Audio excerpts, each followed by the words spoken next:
Eu gostaria que a depressão sangrasse para que as pessoas conseguissem entender como é difícil viver com isso. Essa é uma frase atribuída a uma médica que, por conta da depressão, acabou sendo demitida do hospital onde ela trabalhava. Depressão não é frescura, depressão não é falta de Deus, depressão é um transtorno mental, é uma doença. E a doença mais incapacitante do mundo, segundo a Organização Mundial de Saúde. Oi, oi, vidas! Bem-vindos a mais um vídeo aqui no canal, mais um episódio no podcast. Eu sou a Josi, você está no Plena Potência, aqui a gente fala sobre autoconhecimento, desenvolvimento pessoal, comportamento, tudo aquilo que pode deixar a sua vida um pouquinho mais simples, um pouquinho mais leve. E aproveitando a campanha do Setembro Amarelo, é um mês que o tema a depressão fica muito em alta, eu decidi fazer uma série de 3 vídeos falando sobre a depressão. Hoje a gente vai falar de como identificar o que é a depressão e quais os sintomas dessa doença. Na próxima semana, no próximo episódio, a gente vai falar sobre como vencer a depressão, estratégias de enfrentamento. Esteja você dentro de um tratamento psicológico, um acompanhamento psiquiátrico ou não. E por último, a gente vai falar como conviver, como lidar com uma pessoa depressiva. Para começar a entender a depressão, é importante saber diferenciar a depressão de uma tristeza. A tristeza é comum, ela é um sentimento, ela é uma emoção. Eu já falei aqui sobre emoção e sentimento, vou deixar linkado aqui. Eu acho que foi no segundo episódio que eu falei das emoções e dos sentimentos. A tristeza, ela é uma emoção, ela é um sentimento que faz parte da nossa vida. Todos nós vamos experienciar a tristeza em algum momento.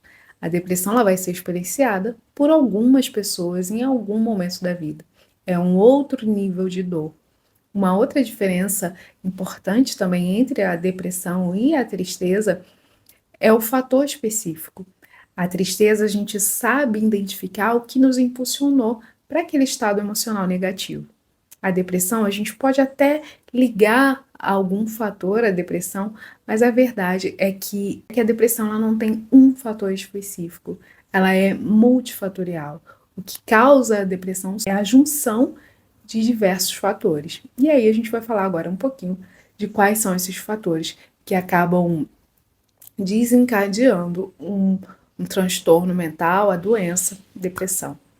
Dentro desses fatores estão a disposição genética, se você teve um pai ou uma mãe depressiva, isso aumenta a chance de você desenvolver um quadro depressivo ao longo da sua vida, somado também à sua personalidade, aos traços da sua personalidade. A gente sabe hoje em dia que existe um traço de personalidade com maior probabilidade de desenvolver quadros depressivos, quadros ansiosos.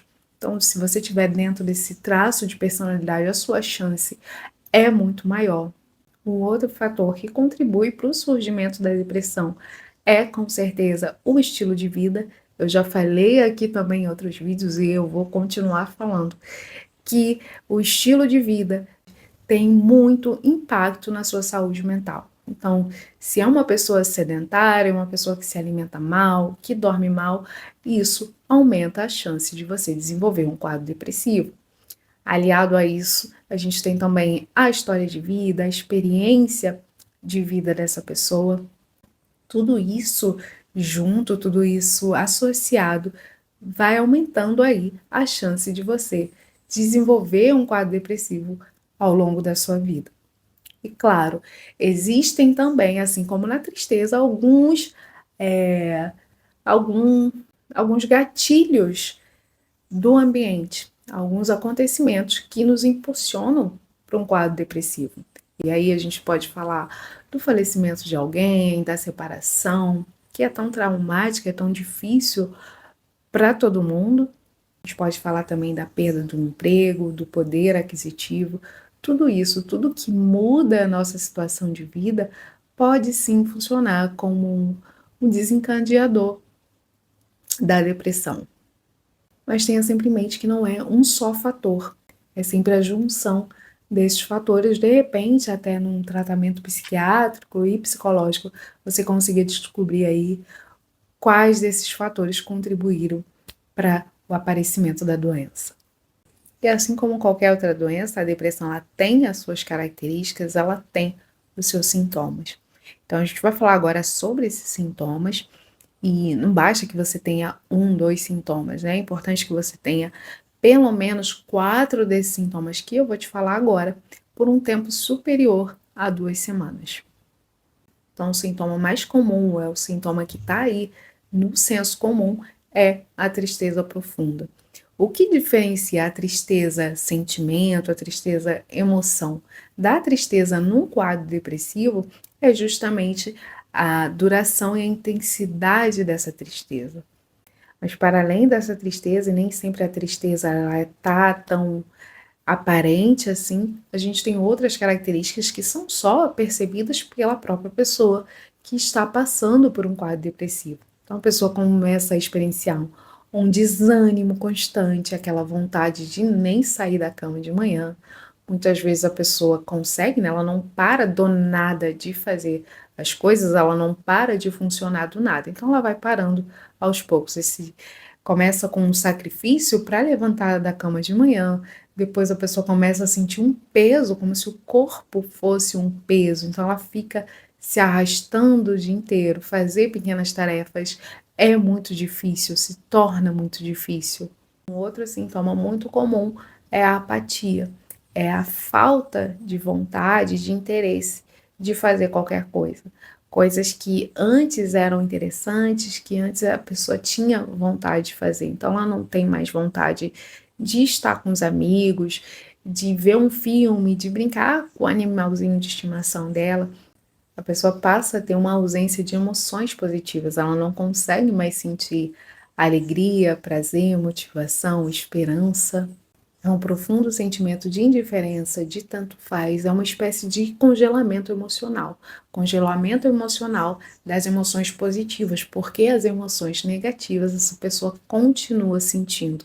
Existem também sintomas que são físicos, e aí a gente observa a alteração no sono, e aí não estou falando só da insônia, como também a pessoa pode passar a dormir demais, mais do que era de costume, mais do que era necessário, alterações no apetite, então a pessoa passa a comer muito mais do que ela comia, ou comer muito menos do que ela comia.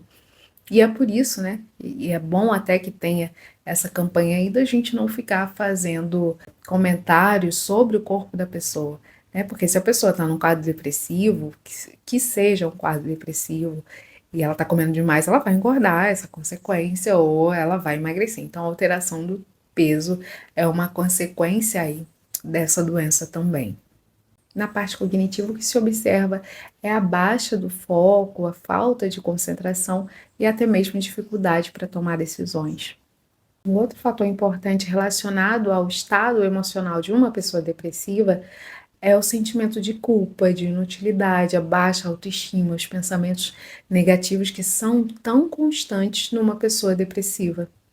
O Aaron Beck, que é o fundador da terapia cognitiva comportamental, que, junto com o tratamento psiquiátrico, é a terapia mais indicada para o tratamento depressivo, ele descobriu, ele observou durante seus estudos que existe um padrão de pensamento negativo muito comum às pessoas depressivas. Então, são pensamentos negativos, pensamentos catastróficos devido às distorções cognitivas que são distorções cognitivas. Todos nós temos distorções cognitivas, mas é muito mais presente numa pessoa depressiva. E essas distorções são erros que a nossa mente comete ao interpretar a realidade. Uma pessoa depressiva, ela interpreta a realidade de forma muito pessimista, ela não vê perspectiva positiva em relação ao futuro, então ela acredita que a vida dela tá ruim, que a vida dela tá péssima e vai continuar péssima e que não existe nada que ela faça que seja capaz de mudar aquela situação. A distorção cognitiva faz com que a pessoa veja tudo de forma polarizada, tudo ou nada, 8 ou 80. Então, vou te dar um exemplo. Vamos imaginar que você é minha amiga e eu chego para você e falo assim: olha, tudo que eu faço errado. Eu não faço nada direito.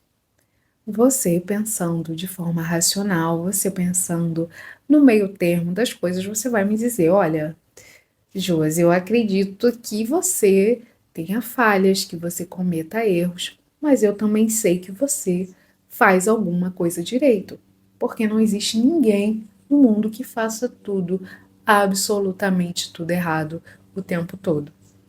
Esse é um pensamento racional, esse é um pensamento funcional da realidade, não distorcido, coisa que não acontece com uma pessoa depressiva. É importante da gente entender, é importante da gente saber que esses pensamentos e essa distorção cognitiva faz parte do quadro depressivo.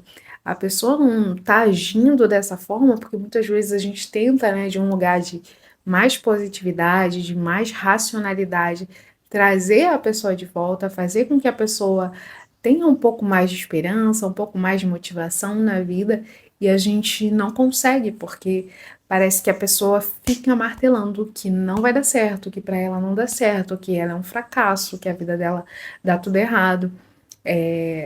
Não é culpa da pessoa e também não é uma tarefa fácil. Muitas vezes a pessoa vai precisar de ajuda profissional mesmo, ela vai precisar de um psiquiatra, de um psicólogo para acompanhar, para que ela consiga quebrar esse ciclo desses pensamentos negativos, catastróficos, que são pensamentos da própria depressão. Caso você identifique que você está tendo esse tipo de distorção, que você está tendo muitos pensamentos negativos, começa a questionar os seus pensamentos, a trazer racionalidade, de repente conversar com um amigo seu e tentar escutar de verdade o que ele está te falando, porque ver melhor quem está de fora, já ouviu essa frase? Então, questionar, trazer racionalidade para os seus pensamentos, tentar levar a racionalidade para o teu amigo, para tua amiga, para quem você convive aí, você acha que a pessoa está tendo esse tipo de pensamento, é muito importante, faz muita diferença para a eficácia de todo o tratamento. E é pensando nisso, na sua parte dentro de um tratamento contra a depressão, que a gente vai continuar falando sobre esse tema semana que vem, a gente vai falar formas de enfrentar essa doença que é tão avassaladora. Tá bom? Se você gostou, compartilha, curte, comenta, faz qualquer coisa que assim você me ajuda. E se você gosta desse tipo de conteúdo, considere me seguir. Eu te espero no próximo vídeo aqui no canal. Um grande beijo. Tchau!